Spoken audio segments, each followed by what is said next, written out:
Hi, Zizaran here with another video, and this isn't really a build guide. This is just more of an overview of what I'm currently working on, which is a Blunderbore character, and it's some fun interactions with that build. So not a full build guide, just TLDR of what I'm doing and where I'm planning to go. So this is a Blunderbore. It is a chest that gives you a lesser brittle and a lesser massive shrine permanently. So this chest actually gives me 1.1k life, slightly more in maps, I think.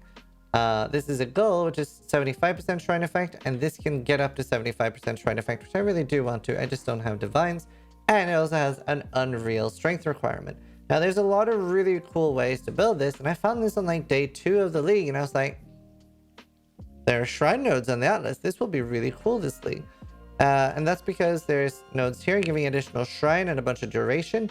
There are nodes here giving 50% shrine effect, additional shrines, and just more monsters, as well as a chance for additional shrine. And there's a shrine here, which, especially with shrine effect, probably just makes me kill myself, and I don't really want to use that. Now, other than that, I decided what kind of build do I want to do. Now, obviously, Blunderbore is really cool because whenever I pick up an acceleration shrine, this is what you end up seeing, right? Scry might be showing you guys the spell echo shrine because that's very cool too, but the entire screen will be fucking filled with projectiles. So there's a few things that are really cool about this build. If you see in the background, I currently have a spell echo shrine and the entire screen is just fucking filled with projectiles, right? It's absolutely beautiful. It looks really cool. And now you can see how fast I am with an acceleration shrine. It's incredibly fun. And you can do this with a lot of builds. You don't even need to strength stack, really. You could use, I think it's called, is it Supreme Grandstanding or Ostentatious or something? I forget. But there's an Elegant Hubris notable that is, it ignores strength requirements or stat requirements. There's also that new amulet. Scry will pop it up here. I've forgotten the name of it, but it, changes the way, it's like omniscience or something. Changes the way attribute requirements work. Obviously, that's hard with just using this if you don't use the Elegant Hubris, because we would need like 3,000 stats or something to equip a Blunderbore with the new stat requirement thing. But there's so many builds you can do that are really, really interesting with the Gull and Blunderbore. And I was thinking, well, if I'm already using 700 or 800 strength, I really want a strength stack.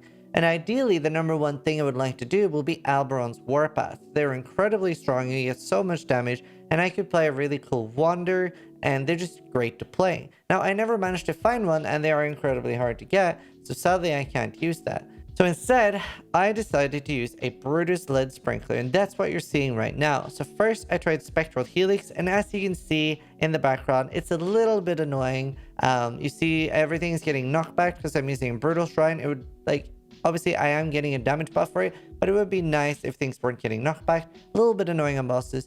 And then I decided to do Lightning Strike. Now, Lightning Strike is a little bit higher investment, and ideally you want a Helm Enchant helping you with Pierce, but I managed to get some really good Pierce gloves. So we can go ahead and game and check my gear a little bit.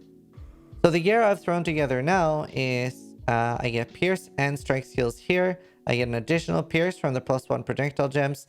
I get an additional 2 Pierce from having anointed piercing shots. Now, ideally, I don't want to anoint that. I would actually like Fury Bolts or something else. It's Proj Speed, Proj Damage, and Strength. It's a great notable for me and pretty cheap, but I do need a lot of Pierce. I also am very low level right now, and I am, after 11 hours-ish, I'm level 84 and doing tier 11s, which is actually a lot better than what I thought with my gear, because I have very bad gear. This is just a random Strength Essence. I really want percentage attributes in addition to this. I would eventually want different gloves, even more strength, and I really want pretty high strength on all my stuff. I also do not have percentage strength on an amulet, and I'm finding it is pretty hard to strength stack without... Also, I need strength on boots, and it is a little bit hard to strength stack with these. So maybe I'll end up changing this when I get an Elegant Hubris to something that doesn't need strength stacking, and just using the shrines for a lot of extra speed and fun. But this build, either way, I could take this a lot further by using, for example, an Iron Fortress. It's a really good chest, and a different helmet, and then doing like really, really good strength stacking. And then I could go crit as well and use the elevated Warlord mod, which is like accuracy and crit from strength, something like that. That would be incredibly strong. There's another thing I'm going to do going further on this build, which is I eventually want to fit in a Melding of the Flesh. This is insanely hard to fit with so many uniques, but I would want to use a Rise of the Phoenix. I would want to use the max force fire nodes here and purity of fire. And then with that, I get 89 max fire rest, and that makes I get 89 max cold and lightning. Now, obviously, now I'm going to struggle in getting enough rest. Chieftain is really nice for this, but I really want to make it fit on a jug. If I was softcore, I would be okay with endurance charges capping my res, but with a nullifier removing all charges and flasks, that's a little bit scary. But that's a little bit about the build so far. It is incredibly fun, and as you can see in the background, very, very fast. It's already like speed farming tier 1 to 10 maps, like incredibly fast. And obviously this league, because of the Atlas notables, that is really good. Even farming tier 9s really fast is incredibly good. You're getting loads of harvest, you're getting loads of essences, etc. But it is also still even more rewarding to farm tier 14s to 16s with altars and stuff like that. So I'm going to go back to Explosive Arrow, farm a little bit more gear, and then come back to this later when I can get more gear. Or maybe I can find an Alberon's Warpath or get enough gear that I can, fit everything. But very fun to play. Just wanted to give like a brief outline of what I'm doing. I also do have a Poacher's Aim for additional Pierce, and I am using a Watcher's Eye with life gain on hit by Vitality. So that's pretty much what I'm doing right now. Another cool interaction to explain is that I'm using Battlemage's Cry with Battlemage effect. Now, a lot of people try to point out that, exerts are being used. They aren't. We aren't using exerts. It doesn't matter. But what we're using Battlemage's Cry for, if we hover over it, if I can find it, you'll see performs a war cry taunting nearby enemies, exerting subsequent attacks, but grants a buff which boosts critical strike chance and allows attacks to benefit from increases to spell damage. And that means that we can use Iron Will. So you see a lot of people using Crown of Ice as well, but we can use Iron Will on a attack.